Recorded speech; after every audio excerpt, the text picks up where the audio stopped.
Kebiasaannya baik. Ada semua ini.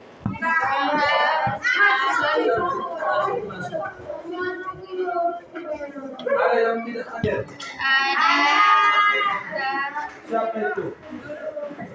Yang sudah utang dia tahu. Oh, absen.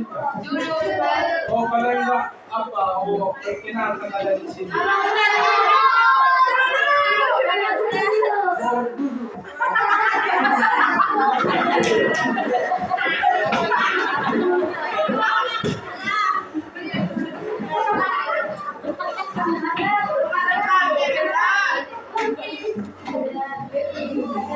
Perkenalkan diri dulu dari sini.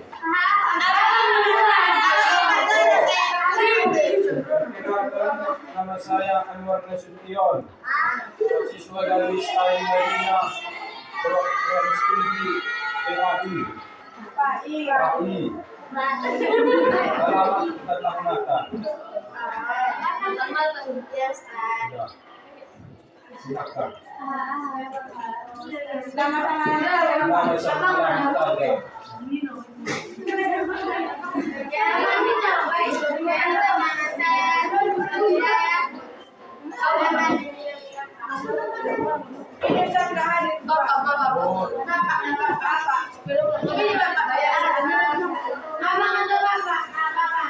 Abang aja lah.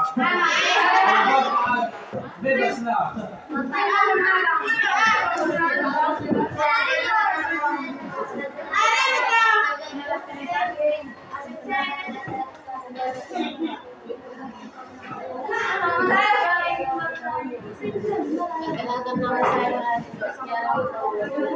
Perkenalkan nama saya Fitri Rahayu adalah mertua. Perkenalkan nama saya Fani Terletiana. Perkenalkan nama saya Rika Hidayah.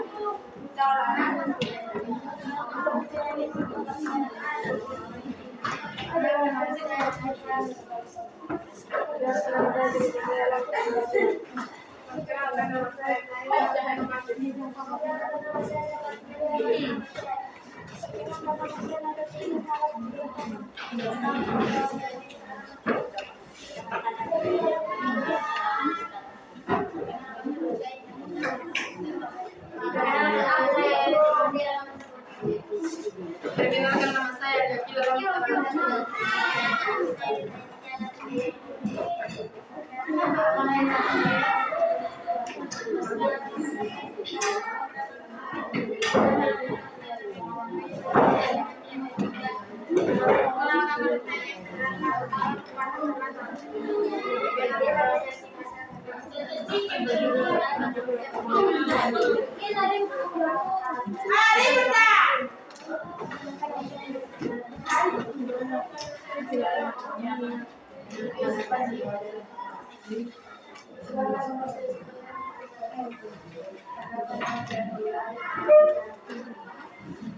Sudah semua?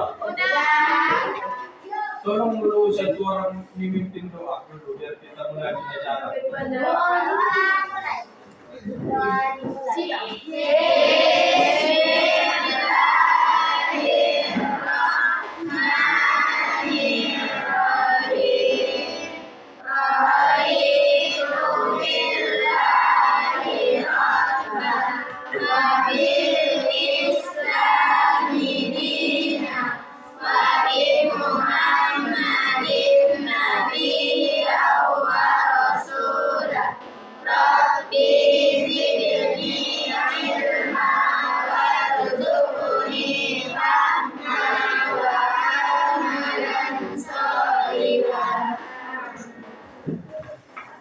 Baik, kita hari ini membahas tentang kemajuan dan kemunduran peradaban Islam pada masa Daulah Safawiyah. Kalian belajar Islam? Sudah pernah belajar itu? Baik, kita akan membahas sedikit tentang Daulah Safawiyah. Ini ya, Safawiyah. Daulah Safawiyah ini adalah ini Safawiyah beda kan? Jadi daulah Safawiyah ini adalah kerajaan Islam yang berdiri di Persia. Ada yang tahu sini di mana Persia? Di Iran. Persia itu di Iran. Daulah Safawiyah ini berdiri sekitar tahun 1501 sampai dengan 1736 Masehi, yang didirikan oleh Syekh Ismail. Pada masa kepemimpinan Syekh Abbas I pada tahun 1587 sampai dengan 1629 merupakan masa keemasan pada daulah Safawi tersebut. Berikut ini adalah beberapa kemajuan daulah Safawiyah.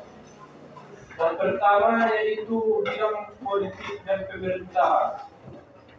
Pada bidang politik dan pemerintahan ini, Abbas I berhasil menyatukan dan menciptakan pemerintahan yang efektif dan terpusat. Yang kedua yaitu pada bidang ekonomi. Kemajuan ekonomi dicapai melalui pengembangan perdagangan terutama pada masa kepemimpinan Syekh Abbas I ini, yang berpusat terutama di pelabuhan Hormuz dan pembangunan Bandar Abbas.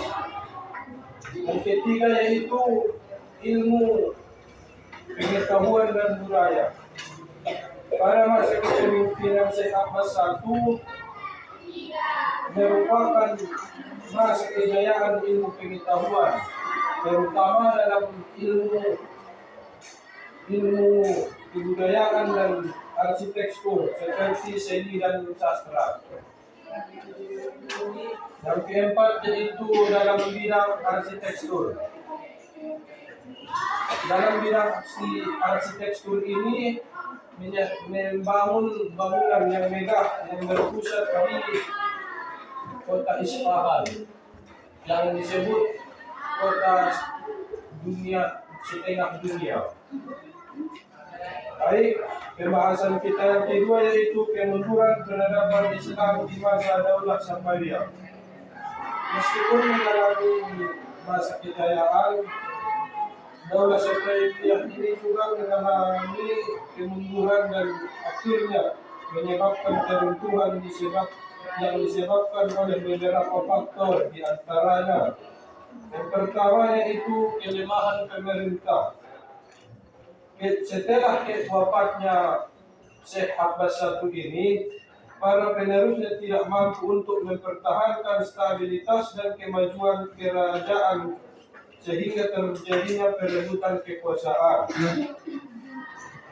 dan menimbulkan konflik di mana-mana. Faktor yang kedua yaitu tekanan eksternal. Daulah Safawiyah ini menghadapi tekanan dari kekuatan eksternal seperti Kekaisaran Ottoman dan Rusia. Faktor yang ketiga yaitu krisis ekonomi. Kemunduran ekonomi akibat konflik dan masalah internal turut memperburuk situasi daulah Safawiyah ini sehingga mengalami kehilangan jalur perdagangan dan pertanian di daulah ini. Faktor yang keempat yaitu faktor sosial. Ketidakpuasan sosial ini menyebabkan pemberontakan di mana-mana, terjadinya korupsi dan ketidakadilan. Itulah pembahasan singkat kita dari kemajuan dan kemunduran dari daulah Safawiyah ini. Jadi kesimpulannya, daulah Safawiyah ini mengalami periode kemajuan dan kemunduran yang sangat signifikan. Kepemimpinan yang kuat dan stabilitas politik pada masa Syekh Abbas I yang menciptakan kemakmuran dan perkembangan di berbagai bidang. Namun, kelemahan pemerintah, tekanan eksternal, krisis ekonomi, dan faktor sosial pada akhirnya menyebabkan keruntuhan kerajaan. Itulah pembahasan kita yang pertama. Ada yang ingin bertanya?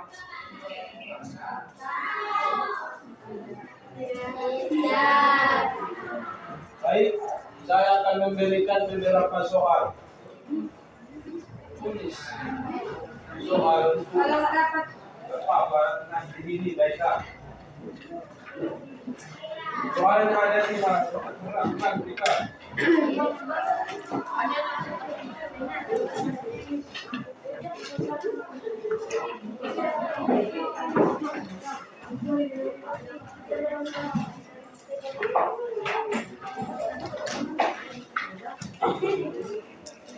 Sudah.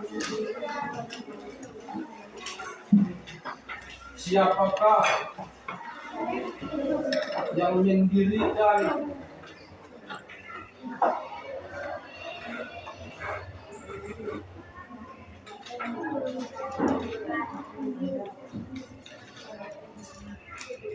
Daulah Safawiyah?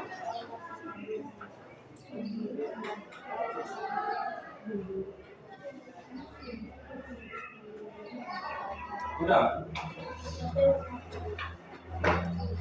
Siapakah yang mendirikan Daulah Safawiyah? Soal yang kedua,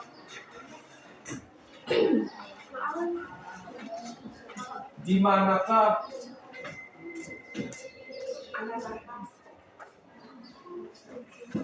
berdirinya dinasti atau Daulah Safawiyah ini?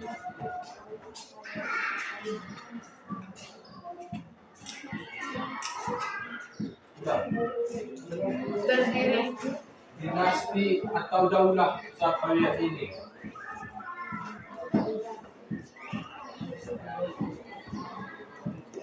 Sudah. Soal yang ketiga, sebutkan satu dari beberapa masa kejayaan. Sebutkan salah satu kemajuan pada masa Daulah Safawiyah.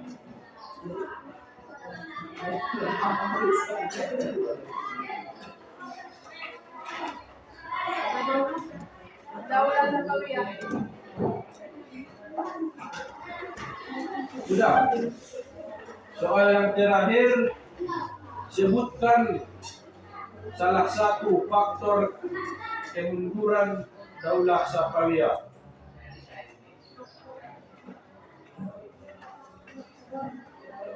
Sebutkan salah satu faktor penyebab keruntuhan atau kemunduran dinasti Safawiyah ini atau Daulah.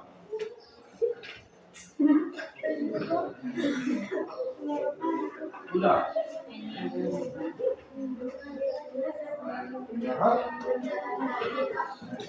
Sudah. Merempat. Sebutkan salah satu faktor kemunduran dinasti Safawiyah ini. Sudah semua? Jawab. Waktu 5 menit. Ya, sedapatnya cakap. Ustaz nomor salah. Soalnya. Jawaban. Dan udah lihat tadi dibacakan. Ustaz nomor. Ya jawab aja semampunya. Ustaz nomor terus. Ustaz nomor. Ada isi.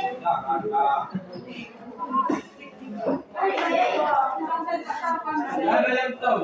Enggak ada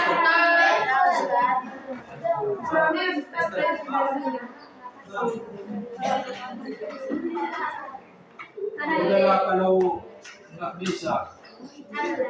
Baik, kita akan membahas dari pembahasan yang kedua. Pembahasan kita yang kedua ini adalah tentang fitnah.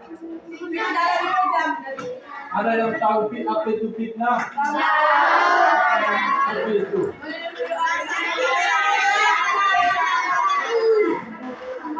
Ya, betul. Bagus. Jadi pengertian fitnah berasal dari bahasa Arab yaitu fitnah yang secara harfiah berarti ujian, cobaan atau kekacauan. Namun dalam konteks harfiah atau sosial, fitnah ini berarti tuduhan atau pernyataan bohong yang ditujukan kepada seseorang dengan tujuan untuk menjatuhkan nama baik seseorang dengan tanpa bukti yang sah atau yang benar. Itulah sekilas dari pembahasan tentang fitnah, pengertiannya. Baik, yang kedua yaitu bentuk-bentuk fitnah. Fitnah bisa terjadi dalam berbagai bentuk, di antara lain yang pertama yaitu dalam bentuk ucapan. Dalam bentuk ucapan ini seperti menyebarkan berita bohong, tuduhan yang tidak berdasarkan fakta. Dalam bentuk yang kedua yaitu dalam bentuk tulisan. Bentuk tulisan ini seperti fitnah yang disebarkan dalam media sosial, surat kabar, dan lain-lain. Yang ketiga yaitu perbuatan. Bentuk dan perbuatan ini adalah merekayasa kejadian untuk menjatuhkan orang lain. Yang keempat yaitu fitnah dalam bentuk isyarat, seperti gerakan atau ekspresi yang memberi kesan buruk terhadap seseorang. Itulah sekilas dari bentuk-bentuk fitnah. Yang ketiga yaitu dampak fitnah. Ada yang tahu dampaknya? Baiklah. Dampak fitnah ini sangatlah besar. Yang pertama bagi individu, dapat merusak nama baik, karir, dan psikologis korban yang difitnah. Yang kedua yaitu dampak bagi sosial. Dampak bagi sosial ini menyebabkan perpecahan, konflik, dan permusuhan dalam masyarakat. Yang ketiga yaitu agama. Dalam dampak bagi agama, dampaknya yaitu fitnah termasuk dosa besar dalam Islam. Pembahasan yang keempat yaitu hukum fitnah dalam Islam. Al-Quran menyebutkan wal fitnatu asaddu minal qatl. Dan artinya yaitu fitnah itu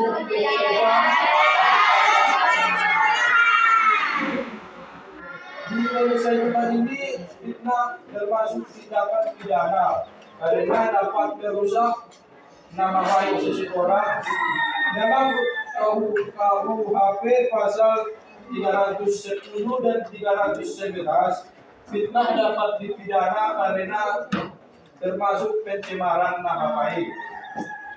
Dan Undang-Undang ITE pasal 27 ayat 3, fitnah melalui media digital bisa dipenjara hingga 4 tahun dan denda sebesar hingga 750 juta rupiah.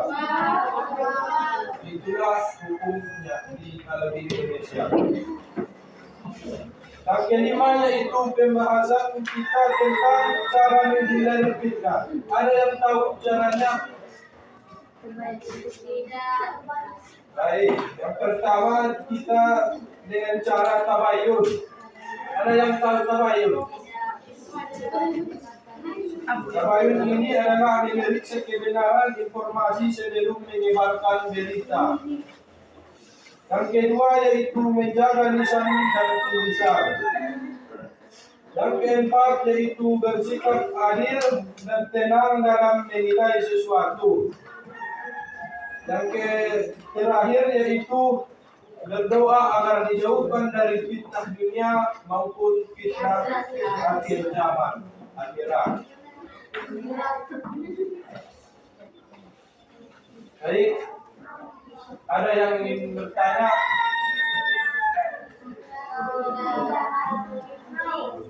Baik, saya akan berikan 2 soal. Tentang fitnah. Ya Ustaz. Udah. Udah Ustaz. Soal yang pertama yaitu sebutkan pengertian fitnah.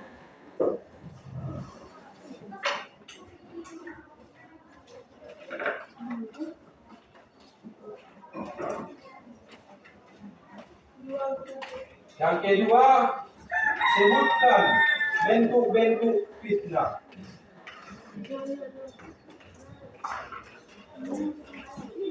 Cukup 2 soal aja. Kalau siap, antar ke depan. Diberi waktu 3 menit. Enggak apa-apa, perbaikin nanti.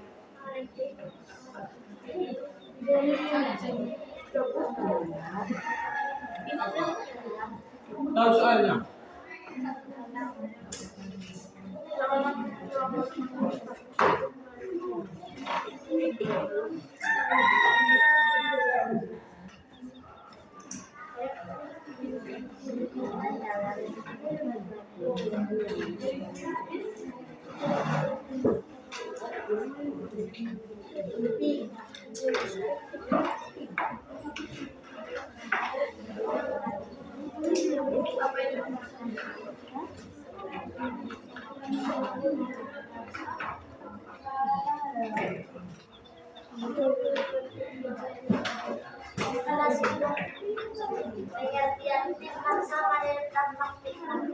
Beda.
Ada lagi?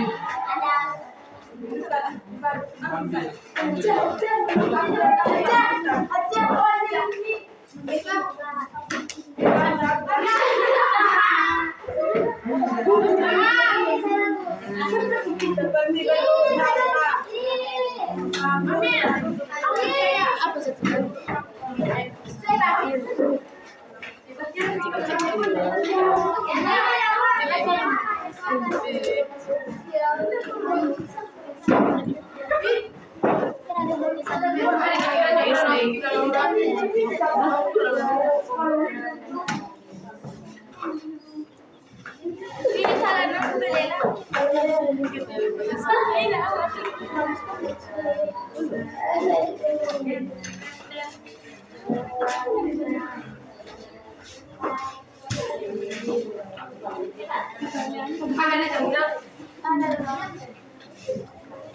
Ini.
Ada lagi.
Ya, semua ada.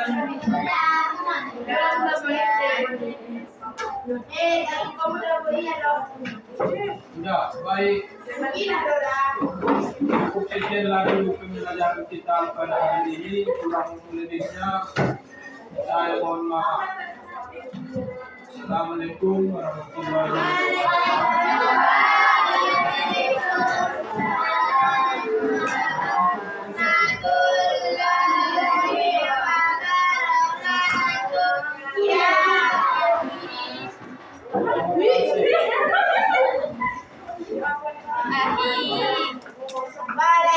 Assalamualaikum warahmatullahi wabarakatuh. Waalaikumsalam warahmatullahi wabarakatuh.